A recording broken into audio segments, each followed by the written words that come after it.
Hello बच्चों। इस वाले वीडियो में आज हम कैपेसिटर शुरू कर रहे हैं। तो कैपेसिटर एक्चुअली सर्किट सॉल्विंग पे जो पूरे 12th के टॉपिक्स है उसमें सबसे पहला चैप्टर है जिसमें जिसके टॉपिक्स या कॉन्सेप्ट्स के थ्रू आप आगे भी सर्किट सॉल्विंग काफी अच्छे से कर सकते हैं। कैपेसिटर की डेफिनेशन क्या है? कैपेसिटर एक्चुअली कंडक्टर या कॉम्बिनेशन ऑफ कंडक्टर्स होता है जो एनर्जी स्टोर करने में, इलेक्ट्रिकल एनर्जी को स्टोर करते हैं जिसके through. So what is a capacitor? It's a conductor or the combination of conductors which is used to store the electric energy. अब कैपेसिटर का प्रिंसिपल क्या है कि कैपेसिटर में कंडक्टर होता है और कंडक्टर को जैसे फॉर एग्जांपल मैं ये कंडक्टर बनाऊं तो इट्स अ कंडक्टर। कंडक्टर को अगर हम चार्ज करते हैं तो दिस कंडक्टर इज चार्ज। तो कंडक्टर को चार्ज करने से कंडक्टर के आसपास ना इलेक्ट्रिक फील्ड प्रोड्यूस होता है, हो जाता है। तो conductor produces electric field in the surroundings. और जैसे ही कंडक्टर के आसपास इलेक्ट्रिक फील्ड प्रोड्यूस हो जाता है तो उस इलेक्ट्रिक फील्ड में इलेक्ट्रिकल एनर्जी स्टोर हो जाती है। जैसे कि हम लोग जानते हैं कि एक्चुअली इलेक्ट्रिक एनर्जी डेंसिटी का फॉर्मूला क्या होता है। तो इलेक्ट्रिक एनर्जी डेंसिटी का फॉर्मूला होता है half epsilon not into E square. Half epsilon not into E square जो ये फॉर्मूला है इसका क्या एक्सप्लेनेशन है कि अगर एक रीजन है और उस रीजन में इलेक्ट्रिक फील्ड ई प्रेजेंट है, जैसे मैंने ये बनाया और इस रीजन में इलेक्ट्रिक फील्ड ई प्रेजेंट है, तो इस रीजन के यूनिट वॉल्यूम में half epsilon not into E square energy stored रहती है इलेक्ट्रिकल एनर्जी के फॉर्म में। तो अगर जिस रूम में आप बैठे हुए हैं उस रूम में इलेक्ट्रिक फील्ड ई है तो आपके रूम में एनर्जी कितनी स्टोर्ड है, इलेक्ट्रिकल एनर्जी स्टोर्ड है half epsilon not into E square into आपके रूम का वॉल्यूम। तो this is the electrical energy density. इससे ये भी समझ में आता है कि इलेक्ट्रिकल एनर्जी वहीं पर स्टोर होती है जहां पर इलेक्ट्रिक फील्ड प्रेजेंट होता है। और कैपेसिटर की फंक्शनिंग भी इसी बात पर बेस्ड होती है कि कैपेसिटर क्या होता है, कंडक्टर होता है। कंडक्टर को जब चार्ज करते हैं तो चार्ज करने से आसपास इलेक्ट्रिक फील्ड प्रोड्यूस होता है और जहां पर इलेक्ट्रिक फील्ड प्रोड्यूस हो जाता है उस रीजन में इलेक्ट्रिकल एनर्जी स्टोर हो जाती है। तो this is the working of capacitor. Capacitor is the conductor और द कॉम्बिनेशन ऑफ कंडक्टर्स जिसको चार्ज करने से फील्ड प्रोड्यूस होता है, फील्ड प्रोड्यूस होने से वो एनर्जी स्टोर हो जाती है। पर यूनिट वॉल्यूम में स्टोर्ड एनर्जी का फॉर्मूला होता है half epsilon not into E square. और इलेक्ट्रिकल एनर्जी डेंसिटी जो ये क्वांटिटी है इसकी यूनिट क्या होगी, इसकी यूनिट होगी जूल पर metre cube. It is because it is the energy stored in the unit volume. Okay. Now capacitor की कैपेसिटेंस क्या होती है, किसी भी कैपेसिटर की कैपेसिटेंस होती है। एक्चुअली एक रूल है कि एक कंडक्टर है और कंडक्टर को आप जितना ज्यादा चार्ज करोगे उतना ही ज्यादा उसका पोटेंशियल बढ़ जाता है। जैसे आपने स्फेरिकल कंडक्टर के लिए फॉर्मूला पढ़ा है कि स्फेरिकल कंडक्टर के पोटेंशियल का फॉर्मूला होता है V इज इक्वल टू के क्यू बाई आर। तो एक कंडक्टर को जितना ज्यादा हम चार्ज करते हैं उसका चार्ज करने से उसका पोटेंशियल उतना ही बढ़ जाएगा, यानी कि V प्रोपोर्शनल टू Q। तो the potential of a conductor is directly proportional to the charge given to it. V proportional to Q है। प्रोपोर्शनैलिटी के साइन को हटाकर यहाँ पे एक कांस्टेंट हम इंट्रोड्यूस करते हैं जिसको C लिखते हैं और V is equal to Q by C बन जाता है। अब ये फॉर्मूला बनाओ, V Q is equal to C V. तो Q is equal to C V is the relationship between V that is the voltage और the potential of the conductor. और अगर कॉम्बिनेशन में दो कंडक्टर्स है तो वी उनके बीच का पोटेंशियल डिफरेंस होगा। क्यू कैपेसिटर के ऊपर चार्ज होगा या कंडक्टर के ऊपर चार्ज होगा और सी इज अ कांस्टेंट जिसको हम कैपेसिटर की कैपेसिटेंस बोलते हैं। फॉर्मूला कैसे स्टैब्लिश करा कि कोई भी अगर कंडक्टर है तो उसको जितना ज्यादा चार्ज करेंगे क्यू पोटेंशियल उसके अकॉर्डिंगली वेरी करेगा, वी प्रोपोर्शनल टू क्यू होगा। देन प्रोपोर्शनैलिटी का साइन हटा के कांस्टेंट हमने इंट्रोड्यूस करा है जिसको सी लिखते हैं and formula became V is equal to Q by C. यहाँ पर सी जो है इसको कैपेसिटेंस ऑफ द कैपेसिटर बोलते हैं। It is the capacitance. अगर चार्ज को डबल करेंगे तो कैपेसिटेंस पे क्या फर्क पड़ेगा? एक्चुअली चार्ज को डबल या ट्रिपल करने से कैपेसिटेंस पे कोई फर्क नहीं पड़ेगा। चार्ज पे डिपेंडेंट होता है पोटेंशियल। तो चार्ज को डबल करने पर वोल्टेज डबल हो जाएगा, क्यू को डबल करने पर वी डबल हो जाएगा। कैपेसिटेंस पे कोई फर्क नहीं पड़ेगा। कैपेसिटेंस ज्योमेट्रिकल प्रॉपर्टी है, ये जो कैपेसिटर है उसकी ज्योमेट्री पर डिपेंड करेगा। जैसे कि अगर स्फेरिकल शेप का कैपेसिटर है जो आपके सामने डायग्राम में बना हुआ है, स्फेरिकल शेप का जो कैपेसिटर है उसकी कैपेसिटेंस उसकी रेडियस पर डिपेंड करेगा। It is a geometrical property. Actually जब आप 12th में पढ़ रहे हैं तो तीन तरह के सर्किट एलिमेंट्स के साथ मेनली डील करते हैं जो एक तरीके से ही साउंड होते हैं। एक होता है रेजिस्टेंस, एक होता है कैपेसिटेंस और आगे चल के पढ़ेंगे इंडक्टेंस। तो रेजिस्टेंस जो होता है, रेजिस्टर्स जो होते हैं उनका रेजिस्टेंस जो 10th में भी पढ़ा था, या कैपेसिटर्स का कैपेसिटेंस और इंडक्टर्स का इंडक्टेंस, ये सब ज्योमेट्री पर डिपेंड करते हैं, ये चार्ज पर या करंट पर या पोटेंशियल डिफरेंस पर डिपेंड नहीं करते, these are the geometrical property. So capacitance is a geometrical property, it's a geometrical property, और इसका जो यूनिट होता है वो फेराड होता है। तो कैपेसिटेंस की यूनिट फेराड होता है, फेराड को कैपिटल एफ से रिप्रेजेंट करते हैं। हालांकि फेराड काफी बड़ी यूनिट होती है, और जनरली जो आप न्यूमेरिकल्स करते हैं उनमें जो यूनिट ली जाती है वो हमेशा माइक्रो फेराड में ली जाती है। तो जो कॉमनली यूज यूनिट होती है वो माइक्रो फेराड होती है, डॉट जो हम बेसिकली एसआई यूनिट होती है वो इसकी फेराड होती है। कैपेसिटेंस, कैपेसिटेंस इंपॉर्टेंट बात है, कैपेसिटेंस ज्योमेट्री पर डिपेंड करती है, यानी कि शेप साइज पर, मीडियम पर डिपेंड करती है, ये चार्ज पर या वोल्टेज पर या करंट पर, इन सब बातों पर डिपेंड नहीं करेगा। तो this was the capacitance of the capacitor. अब एक एक करके हम देखेंगे कि what are the types of capacitor that we need to study. So capacitor के बहुत सारे टाइप्स होते हैं, उनमें से पहला है isolated capacitor. So what is an isolated capacitor? Will see that isolated capacitor, then we have spherical capacitor, then we'll study parallel plate capacitor। Practically सबसे ज्यादा यूज जो होता है वो पैरेलल प्लेट कैपेसिटर ही होता है। And then on the fourth number we have cylindrical capacitor.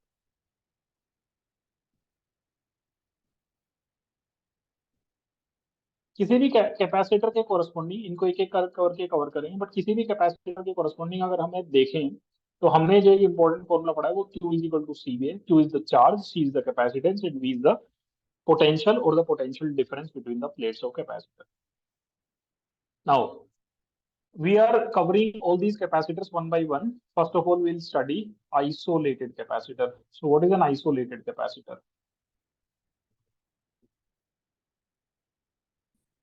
Isolated capacitor में एक स्फेरिकल कंडक्टर होता है, सिंपली ये एक स्फेरिकल कंडक्टर है और कुछ आसपास नहीं है, तो एक स्फेरिकल कंडक्टर है, it is the isolated capacitor, it's a spherical conductor.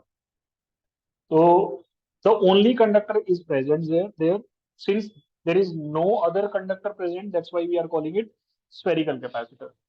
इसकी कैपेसिटेंस कैसे पता करते हैं? किसी भी कैपेसिटर की कैपेसिटेंस को पता करने के बड़े मोनोटोनस स्टेप्स होते हैं। सबसे पहले क्या करते हैं, जिस भी कैपेसिटर की कैपेसिटेंस पता करनी हो उसको हम क्यू चार्ज दे देते हैं। तो हमने इसके क्यू चार्ज दिया। अब क्यू चार्ज इसको देने से, मैंने बोला Q charge is given to it. अब क्यू चार्ज देने से इसका वोल्टेज आया था, V इक्वल टू क्या होगा, K Q by R. We can also write it 1/4 pi epsilon naught Q by R. ये इसका वोल्टेज हो जाएगा। अब वोल्टेज ये हो जाएगा तो इस फॉर्मूला को कैसे अरेंज कर सकते हैं, Q is equal to 4 pi epsilon naught R into में V। तो this is the formula that we have developed. हमने क्यू चार्ज दिया, क्यू चार्ज देने से वोल्टेज निकाला, वोल्टेज का फॉर्मूला फिर Q is equal to CV के फॉर्म में अरेंज करा और इसको कंपेयर कर दिया Q is equal to CV से। Compare with Q is equal to CV।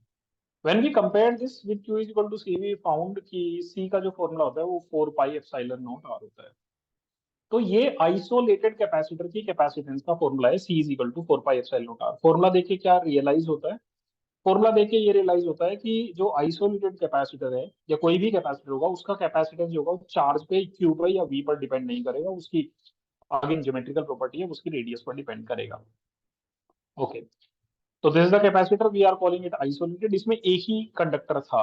अब इस वाले कैपेसिटर में क्या प्रॉब्लम्स हैं, क्यों हम बाकी जो 2 नंबर कैपेसिटर, स्फेरिकल या पैरेलल प्लेट कैपेसिटर या सिलिंड्रिकल कैपेसिटर, उनकी तरफ हम क्यों जाते हैं? What is the problem with this capacitor? There are 2 problems with this capacitor. One, जब हम इस कैपेसिटर को चार्ज कर रहे हैं ना, इसको हमने क्यू चार्ज दिया, तो क्यू चार्ज देने से इसमें ये चार्ज जो हुआ वो इलेक्ट्रिक फील्ड प्रोड्यूस करेगा। अब कंडक्टर के अंदर इलेक्ट्रिक फील्ड अंदर तो जीरो होता है, बट बाहर इलेक्ट्रिक फील्ड नॉन जीरो होता है।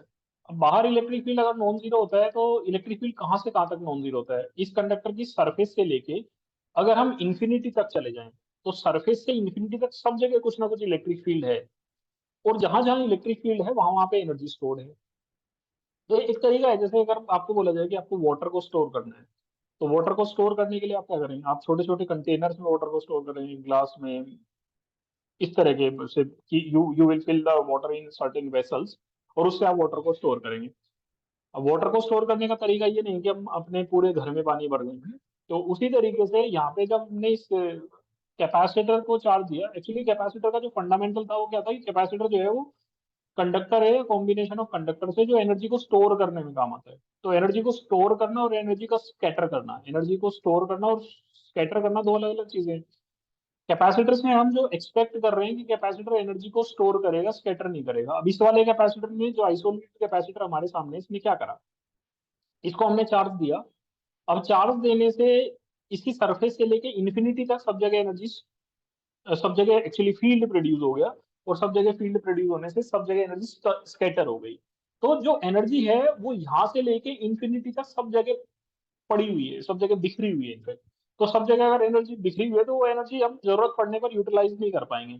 तो इसका अगर ड्रॉबैक देखा जाए, तो ड्रॉबैक मैंने बोला कि ये इलेक्ट्रिक फील्ड को सरफेस से लेके इंफिनिटी तक प्रोड्यूस करता है, तो ये एनर्जी को एक तरीके से स्कैटर कर देता है, ठीक है। तो it does not actually store the energy, it scatters the energy. तो electric field is produced everywhere. तो हम, इलेक्ट्रिक फील्ड सब जगह नॉन जीरो है, electric field is non zero everywhere, ऐसा करके हमने लिखा। एवरीवेयर का मतलब सरफेस से लेके इंफिनिटी तक, ठीक है, from R is equal to R to R is equal to infinity. हमको ऐसी सिचुएशन नहीं चाहिए कि इतनी दूर तक इलेक्ट्रिक फील्ड नॉन जीरो हो। हम चाहते हैं कि इलेक्ट्रिक फील्ड एक सर्टेन बाउंड रीजन में रहे, जिससे इलेक्ट्रिकल एनर्जी केवल उतनी ही जगह में रहे और बाकी जगह पर इलेक्ट्रिकल एनर्जी स्टोर ना हो। सर्टेन जगह पर इलेक्ट्रिकल एनर्जी स्टोर होगी तो उस तरीके से, जिसे पानी जो है वो ग्लास में फिल्ड है और उसको जरूरत पड़ने पर हम यूज कर सकते हैं। बट इसने क्या करा, इलेक्ट्रिक फील्ड को सब जगह प्रोड्यूस कर दिया। इसके साथ दूसरी प्रॉब्लम क्या है कि जब हम इसको चार्ज देंगे, आइसोलेटेड कैपेसिटर को जब चार्ज करते हैं, तो चार्ज हम इसको कितना दे सकते हैं, जितना चाहे उतना चार्ज दे सकते हैं। अब जितना चाहे अगर उतना चार्ज दे सकते हैं, तो हमने इसको चार्ज करा। चार्ज करने से आसपास इलेक्ट्रिक फील्ड काफी ज्यादा बढ़ जाएगा। ज्यादा चार्ज करेंगे तो ज्यादा फील्ड प्रोड्यूस हो जाएगा, ज्यादा फील्ड प्रोड्यूस हो जाएगा तो अगर आसपास कोई गैसेज हैं, जैसे कोई भी गैस है जो पोलराइज्ड गैस है, HCl टाइप की गैस है, जिसमें कुछ डेल्टा पॉजिटिव H के ऊपर है और Cl के ऊपर डेल्टा नेगेटिव है, तो उसके बॉन्ड ब्रेक हो जाते हैं, बॉन्ड ब्रेक हो सकते हैं। जैसे यहाँ पर H है और ये से Cl है, तो क्या करेगा, इलेक्ट्रिक फील्ड अगर चार्ज दिया तो इलेक्ट्रिक फील्ड ऐसे प्रोड्यूस होगा। इलेक्ट्रिक फील्ड अगर ऐसे प्रोड्यूस होगा तो वो पॉजिटिव चार्ज को अपनी तरफ अट्रैक्ट करेगा, नेगेटिव चार्ज को अपने से दूर की तरफ अट्रैक्ट करेगा, दूर की तरफ पुल करेगा, जिससे क्या होगा, ये बीच का जो बॉन्ड है वो ब्रेक हो सकता है, जिससे पूरे के पूरे एटमॉस्फेयर में आयंस मूव करने लगेंगे, which is also not a favourable condition. इसको बोलते हैं कि अगर हम चार्ज को एक सर्टेन अमाउंट से ज्यादा कर देंगे तो इलेक्ट्रिक फील्ड इतना ज्यादा हो जाएगा कि गैसेस आयोनाइज हो जाएगी। तो this is the second drawback of this capacitor, that it ionises the gases. It is the ionisation of gases भी इससे हो जाता है। तो this is the problem with this capacitor. Okay fine. How can we overcome these two drawbacks which the isolated capacitor has created? Isolated capacitor के साथ problem क्या क्या थी, एक तो एनर्जी को सब जगह बिखेर देना और दूसरा गैसेस को आयनाइज कर देना। उन दोनों प्रॉब्लम का सोल्यूशन क्या है, दोनों प्रॉब्लम प्रॉब्लम का सोल्यूशन ये है कि हम इलेक्ट्रिक फील्ड को ना एक छोटी जगह में ही रखें। तो इसलिए एक कंडक्टर वाले नहीं, दो कंडक्टर वाले कैपेसिटर हम यूज करते हैं। एक कंडक्टर वाले कैपेसिटर को एक प्लेट का कैपेसिटर बोल सकते हैं और दो कंडक्टर वाले कैपेसिटर को दो प्लेट का कैपेसिटर बोल सकते हैं, जैसे हमने अभी बोला क्या। अब सेकंड वाला कैपेसिटर है स्फेरिकल कैपेसिटर। अब स्फेरिकल कैपेसिटर क्या है कि स्फेरिकल कैपेसिटर में अगर हम, ये स्फेरिकल कैपेसिटर में दो कॉन्सेंट्रिक कंडक्टिंग स्फेयर्स होते हैं। These are two concentric conducting spheres, इसकी रेडियस है a और इसकी रेडियस है b, ठीक है। पहले केवल एक ही था, अब दो हो गए। इसमें हम क्या करते हैं, दोनों को ऐसे कॉन्सेंट्रिकली रख के एक को अर्थ कर देते हैं। थ्योरेटिकली हम किसी को भी अर्थ कर सकते हैं, अंदर वाले को भी बाहर वाले को भी, बट प्रैक्टिकली बाहर वाले को ही अर्थ करते हैं। बाहर वाले को अर्थ करते हैं और अंदर वाले को क्यू चार्ज देते हैं। अगर याद करें तो पिछली बार भी हमारा चार्ज क्यू ही खर्च हुआ था, और इस बार भी हमने क्यू चार्ज ही खर्च करा है। बट इस बार क्यू चार्ज खर्च करने से और बाहर एक दूसरा कंडक्टर, जो बी रेडियस का दूसरा कंडक्टर मैंने लगाया, उसको लगाने से क्या फायदा हुआ? पिछली बार में फील्ड जो था सरफेस से लेके इंफिनिटी तक था, क्योंकि फील्ड जो था वो सरफेस से लेके और इंफिनिटी तक था। इंफिनिटी वो जगह होती है जहां पर फील्ड जीरो हो जाता है, इंफिनिटी वो जगह होती है जहां पे पोटेंशियल भी जीरो हो जाता है। इस बार हमने क्या करा, हमने कॉन्सेप्चुअली इंफिनिटी को ही खींच के हम यहाँ पे ले आए। इंफिनिटी को खींच के यहाँ ले आना मतलब, जो बी वाली रेडियस वाला कंडक्टर है ना, वो एक तरीके से इनफाइनाइट की तरह बिहेव कर रहा है, क्योंकि उसको ग्राउंड कर दिया हमने।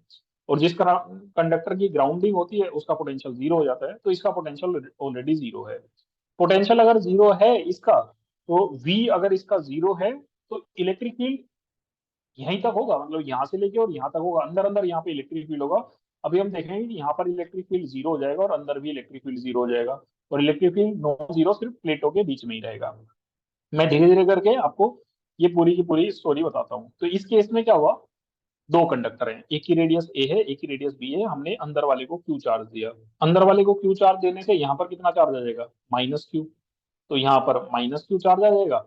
और अर्थिंग क्योंकि है तो सबसे बाहर वाली सरफेस पर यहाँ पर जीरो चार्ज रहेगा। तो चार्ज का डिस्ट्रीब्यूशन समझे तो यहाँ पे जीरो चार्ज है, यहाँ पे क्यू चार्ज है, यहाँ पर माइनस क्यू चार्ज है, और सबसे बाहर कितना चार्ज है, जीरो चार्ज है। अगर मैं यहाँ पर एक पॉइंट लूँ, यहाँ पे जहाँ पे मैंने पॉइंट पी लिखा, इस पॉइंट पर इलेक्ट्रिक फील्ड कितना होगा? किसी भी पॉइंट पर इलेक्ट्रिक फील्ड, इस पॉइंट पर हमको इलेक्ट्रिक फील्ड चाहिए या नहीं चाहिए? हम एक्चुअली इस पॉइंट पर इलेक्ट्रिक फील्ड नहीं चाहिए, हम नहीं चाहिए कि इलेक्ट्रिक फील्ड सब जगह हो। हमें चाहिए कि इलेक्ट्रिक फील्ड एक सर्टेन बाउंड्री में ही कन्फाइंड हो, ताकि इलेक्ट्रिकल एनर्जी केवल उसी रीजन में स्टोर्ड हो। तो हम पॉइंट पी से पास करता हुआ ऐसे गॉसियन सरफेस बना ले। पॉइंट पी से पास करता हुआ गॉसियन सरफेस अगर मैंने बनाया, तो इस गॉसियन सरफेस के अंदर, this is the Gaussian surface, तो ये गॉसियन सरफेस है। अगर हमने ऐसा गॉसियन सरफेस बनाया, तो उस गॉसियन सरफेस के अंदर कितना चार्ज एनक्लोज्ड है? इस डॉटेड गॉसियन सरफेस के अंदर चार्ज एनक्लोज्ड ये प्लस क्यू है और ये माइनस क्यू है। प्लस क्यू और माइनस क्यू ऐड होके जीरो हो जाएगा, यानी कि इसके अंदर एनक्लोज्ड चार्ज जीरो है। अगर इसके अंदर नेट एनक्लोज्ड चार्ज जीरो है, तो ऑब्वियसली गॉस थ्योरम से हम ऐसा कह सकते हैं कि E dot D S is equal to Q inside by epsilon naught. इसका मतलब यहाँ पर अगर एनक्लोज चार्ज जीरो है, तो इलेक्ट्रिक फील्ड भी यहाँ पर जीरो रहेगा, क्योंकि जितना फील्ड प्लस क्यू प्रोड्यूस करेगा, उतना ही फील्ड माइनस क्यू भी प्रोड्यूस कर देगा, और इस पॉइंट पर फील्ड जीरो हो जाएगा। फील्ड जीरो होना इज अ गुड थिंग, क्योंकि ये एनर्जी को सब जगह बिखेर नहीं रहा है। तो इसका मतलब इलेक्ट्रिक फील्ड केवल यहीं पर होगा, इलेक्ट्रिक फील्ड केवल अंदर अंदर ही नॉन जीरो होगा। ओके, सो ये है। अब it is a smart capacitor. पिछले वाला कैपेसिटर जो था वो भी कैपेसिटर था। एक कैपेसिटर का अच्छा होना वो इस बात पर डिपेंड नहीं करता कि कैपेसिटर की कैपेसिटेंस ज्यादा है। एक्चुअली एक कैपेसिटर का अच्छा होना वो इस बात पर डिपेंड करता है कि वो कैपेसिटर जो है वो एनर्जी को स्मार्ट तरीके से स्टोर कर रहा है, मतलब वो एक सर्टेन बाउंड रीजन में इलेक्ट्रिकल एनर्जी को स्टोर कर रहा है। इसका मतलब वो केवल प्लेटों के बीच में ही फील्ड प्रोड्यूस कर रहा है, और प्लेटों के बियॉन्ड उसका फील्ड नहीं है। तो प्लेटों के बियॉन्ड अगर फील्ड नहीं, तो वहां पे एनर्जी नहीं है। प्लेटों के बीच में मतलब दोनों कंडक्टर की इनर फेसिंग जो सर्फेसेज है उन्हीं पर फील्ड होगा। अब हम इसकी कैपेसिटेंस निकाल लेते हैं। कैपेसिटेंस पता करने का क्या तरीका होता है, क्यू चार्ज दे देते हैं, फिर पोटेंशियल या पोटेंशियल डिफरेंस पता कर लेते हैं। व्हाट इज वी इनर, अंदर का पोटेंशियल कितना है? अंदर का पोटेंशियल है, अंदर वाली जो कंडक्टर है, ये यहाँ का पोटेंशियल कितना है? एक तो अपने चार्ज की वजह से एक ए क्यू बाई ए, और एक बाहर वाले चार्ज की वजह से तो अंदर पोटेंशियल होगा। तो बाहर वाले चार्ज की वजह से अंदर पोटेंशियल कितना, K into minus Q and divided by B. कोई भी कंडक्टर जो बाहर है वो अपने अंदर वाली सरफेस पे उतना ही पोटेंशियल प्रोड्यूस करता है जितनी हम भी सरफेस पे कर रहे हैं। ये वी इनर है। What is V outer? तो वी आउटर कितना है? V outer is zero. V outer zero क्यों? Because the outer surface is, outer plate is grounded. So what is the potential difference? Potential difference between the plates, V is equal to क्या होगा, A common and Q भी common. You can write 1 upon A minus 1 upon B. So what we can write? V is equal to A का value 1 upon 4 pi epsilon naught Q, और this is A B, and ऊपर में B माइनस A. What is the value of Q? 4 pi epsilon naught A B upon B minus A into B. तो this is the charge on it, this is the relation between Q and V. और हम इसको compare कर देते हैं, compare it with Q is equal to C V. जब हमने इसको Q is equal to C V से कंपेयर किया तो सी का वैल्यू कितना आया? सी का वैल्यू आया 4 pi epsilon naught A B upon B minus A. तो दिस इज इट्स कैपेसिटेंस। इस फॉर्मूला से एक बार फिर से पता लगता है कि कैपेसिटेंस जो है ना वो ज्योमेट्री पर डिपेंड करती है। कैपेसिटेंस ज्योमेट्री पर डिपेंड करती है, और उस आंसर में आया 4 pi epsilon naught A B upon B minus A. मतलब इस आंसर में क्यू और वी फिर से नहीं है, कैपेसिटेंस ज्योमेट्री पर डिपेंड करती है। एक बात और याद रखिएगा कि जब आप Q is equal to C V formula लगाते हैं तो क्यू जो चार्ज होता है ना वो केवल आमने सामने वाली जो फेसिंग सरफेसेस होती है ना, जो अंदर की सरफेसेस है उनका चार्ज होता है, आउटर सरफेस का चार्ज नहीं होता है वो। Q is equal to CV में Q is the charge on the inner facing surfaces. Every single word that I'm saying is actually important, क्योंकि जब सवाल करते हैं तो यही चीजें काम आती हैं कि हमने अंदर का आमने सामने वाली सरफेसेस का चार्ज रखना है, ना कि आउटर सरफेसेस का चार्ज। अगर यहाँ पर कोई चार्ज आ जाए कभी और यहाँ पर भी कोई चार्ज आ जाए तो वो चार्ज हमें Q is equal to CV में प्लेस नहीं करना है। I have the reason for that कि क्यों हमें अंदर का चार्ज नहीं लिखना होता है, केवल हमें जो इनर फेसिंग सरफेसेस है उनका ही चार्ज लिखना होता है। जैसे मैं इसकी वजह भी बता दूं, मान लेते हैं हमारे सामने ऐसे दो कंडक्टिंग प्लेट्स हैं। हम थोड़ा सा Q is equal to CV को एक्सप्लेन करने की कोशिश कर रहे हैं कि Q is equal to CV में Q जो है वो इनर सरफेस का चार्ज ही क्यों होता है। दो कंडक्टिंग प्लेट्स हैं, ये एक प्लेट है, मतलब प्लेट का मतलब ये सरफेस है, ये दो लाइंस नहीं है। ये एक सरफेस ऐसी है और ये एक सरफेस ऐसी है। कैसी प्लेट्स हैं? कंडक्टिंग प्लेट्स है। इसको हम Q1 चार्ज देते हैं, इसको Q2 चार्ज देते हैं। फिर जब चार्ज को डिस्ट्रीब्यूट करते हैं तो चार्ज को डिस्ट्रीब्यूट करने से इफ यू रिमेम्बर तो यहाँ पर कितना चार्ज आता है? Q1 plus Q2 and divided by 2। और यहाँ पर भी कितना चार्ज आता है? Q1 plus Q2 by 2। ये ऐसे चार्ज आता है, यानी कि जो आउटर सरफेसेस हैं उन पर इक्वल चार्ज आता है और जो इनर सरफेसेस हैं उन पर इक्वल ऑपोजिट चार्ज आता है। यहाँ पर आता है Q1 माइनस Q2 बाई 2, और इसके सामने यहाँ पर कितना आता है? Minus of Q1 minus Q2 by 2। तो these are two conducting plates जिनको Q1 Q2 चार्ज दिया, और फिर हमने इन कंडक्टिंग प्लेट्स की सभी सरफेसेस के ऊपर चार्ज को डिस्ट्रीब्यूट कर दिया। ये प्लेट्स के बीच की जगह, ये वाली जगह जहाँ पे अभी मैंने लाइंस बनाई, ये जगह पर, इस जगह में, इसी स्पेस में इलेक्ट्रिक फील्ड कौन प्रोड्यूस कर रहा है? इस जगह में ये Q1 प्लस Q2 बाई 2 जो बाहर का चार्ज है वो यहाँ पर फील्ड प्रोड्यूस करेगा, हाँ करेगा। बट क्योंकि ये पॉजिटिव चार्ज है ये फील्ड ऐसे प्रोड्यूस करेगा, अवे फ्रॉम इट। और ये दूसरा charge Q1 plus Q2 by 2 जो है ये भी यहाँ पर फील्ड प्रोड्यूस करेगा। कैसे करेगा? ये भी away from it field produce करेगा। तो ये जो मैंने दो ई लिखे हैं, ये दोनों ई इन बाहर वाले Q1 plus Q2 by 2 charges के फील्ड है, और ये फील्ड आपस में कैंसिल हो जा रहे हैं। इसका मतलब प्लेटों के बीच की जो जगह है, जो एक कैपेसिटर वाला स्पेस है, ठीक है, जिसमें हमें फील्ड को स्टोर करवाना है, फील्ड को प्रोड्यूस करवाना है, फील्ड को प्रोड्यूस होने से एनर्जी को स्टोर करवाना है, उस जगह में फील्ड प्रोड्यूस करने में बाहर के चार्जेस का कोई कंट्रीब्यूशन नहीं है। बाहर के चार्जेस दोनों मिलकर अंदर फील्ड जीरो प्रोड्यूस कर रहे हैं। इसका मतलब यहाँ पर कोई भी अगर फील्ड है तो वो किसकी वजह से है? इस Q1 माइनस Q2 बाई 2 की वजह से है, क्योंकि ये जो charge Q1 minus Q2 by 2 है ये ऐसे फील्ड प्रोड्यूस करेगा। It's a positive charge, it produces field away from it. और दूसरा जो नेगेटिव चार्ज है ये फील्ड अपनी तरफ प्रोड्यूस करेगा। तो यहाँ पर जो भी फील्ड है इस रीजन में वो अंदर के चार्जेस का है, इसलिए हमेशा Q is equal to CV में इनर चार्जेस का फील्ड हम लिखते हैं, इनर चार्जेस लिखते हैं, ना कि हम आउटर चार्जेस को लिखेंगे। ठीक है। और अभी हमने देखा कि ये C बराबर 4 pi epsilon naught A B upon B minus A, ये ये स्फेरिकल कैपेसिटर जिसमें हमने स्मार्टली एनर्जी स्टोर करी उसकी कैपेसिटेंस का फॉर्मूला है। मैंने ये भी बोला था कि कैपेसिटेंस जो है वो ज्योमेट्रिकल प्रॉपर्टी है, वो ज्योमेट्री पर डिपेंड करती है, वो इस बात पर डिपेंड नहीं करती कि हमने कितना चार्ज दिया। इनफैक्ट वो इस बात पर भी डिपेंड नहीं करती बच्चों कि हमने किसको अर्थ किया और किसको चार्ज दिया। पिछले वाले जब हमने डेरिवेशन करा उसमें हमें याद होगा कि हमने इसको चार्ज क्यों दिया था और इसकी अर्थिंग करी थी। अगर मैं उल्टा कर दूं, अगर हम इसकी अर्थिंग कर दें और इसको क्यू चार्ज दे दें, और यहाँ की रेडियस ए हो और यहाँ की रेडियस बी हो, तो क्या कैपेसिटेंस सेम आएगी या अलग अलग आएगी? अलग आएगी, क्योंकि हमारा जो शुरू से क्लेम रहा है, शुरू से हमने बोला है, हमारा कॉन्सेप्ट रहा है कि कैपेसिटेंस जो है ना वो तो ज्योमेट्री पर डिपेंड करती है, इसका सेम आंसर आना चाहिए। हालांकि पिछले वाला कैपेसिटर जो है वो अच्छा था, क्योंकि उसने यहाँ पर फील्ड जीरो प्रोड्यूस करा हुआ था। अगर यहाँ पर फील्ड जीरो ना भी होता तो भी ये कैपेसिटर होता, बट हो सकता है उस केस में ये स्मार्ट कैपेसिटर ना होता। स्मार्ट कैपेसिटर क्या करता है, इलेक्ट्रिक फील्ड को एक सर्टेन जगह में बाउंड करके रखता है। अब अगला ये कैपेसिटर जो है, इसमें क्या प्रॉब्लम है? हालांकि कैपेसिटेंस की मैं वही निकाल के दिखाऊं जो पहले निकाल के दिखाई थी। इसको हमने, इस कैपेसिटर को हमने क्यू चार्ज दिया।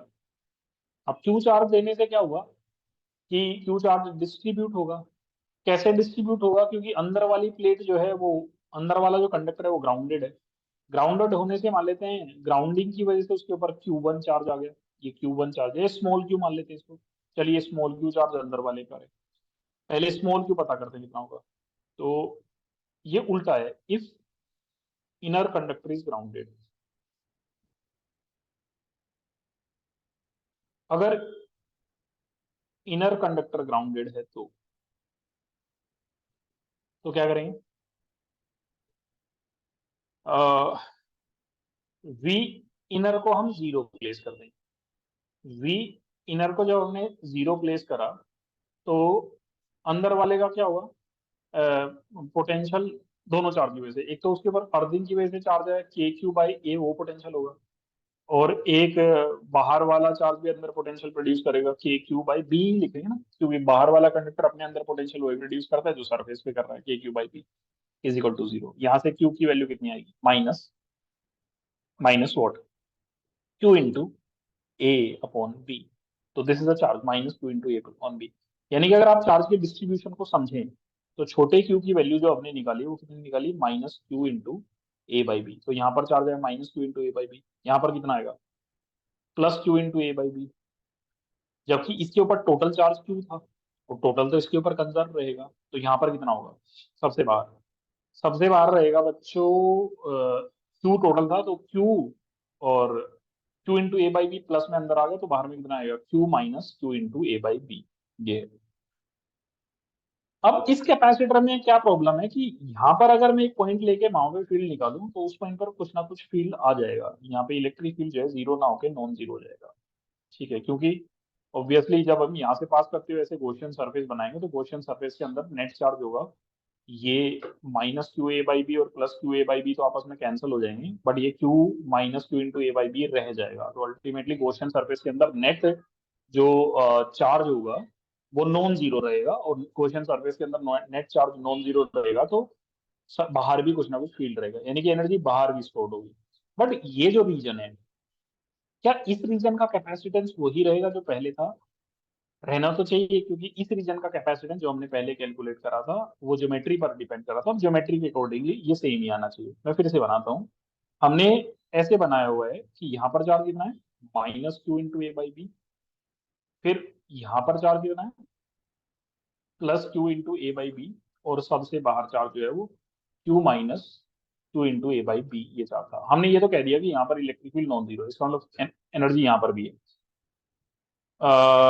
बट जो बीच का रीजन है, दोनों प्लेट्स के बीच की जो जगह है, उसकी कैपेसिटेंस कैसे पता करेंगे? उसके लिए वही पोटेंशियल डिफरेंस पता कर लो। पोटेंशियल डिफरेंस वी इनर कितना है बच्चों? वी इनर है जीरो। और वी आउटर कितना? वी आउटर है, एक्चुअली इस नेगेटिव चार्ज की वजह से पोटेंशियल जो होगा, और इस नेगेटिव चार्ज की वजह से जो पोटेंशियल होगा वो आपस में कैंसिल हो जाएंगे। तो आउटर का पोटेंशियल कितना होगा? केवल इस चार्ज की वजह से आप अलग अलग निकाल लीजिए, कोई दिक्कत नहीं है। तो ऐसे निकालें, K into minus QA/B and divide by what? B। Okay. And वहां पे वो जो नेट पोटेंशियल होगा, इन दोनों में ये प्लस चार्ज है ये माइनस चार्ज है, इनके पोटेंशियल तो खत्म हो जाएंगे, आएगा KQ/, this is the KQ/R. K and Q is the charge and radius is the distance from the center, which is B. If I take K,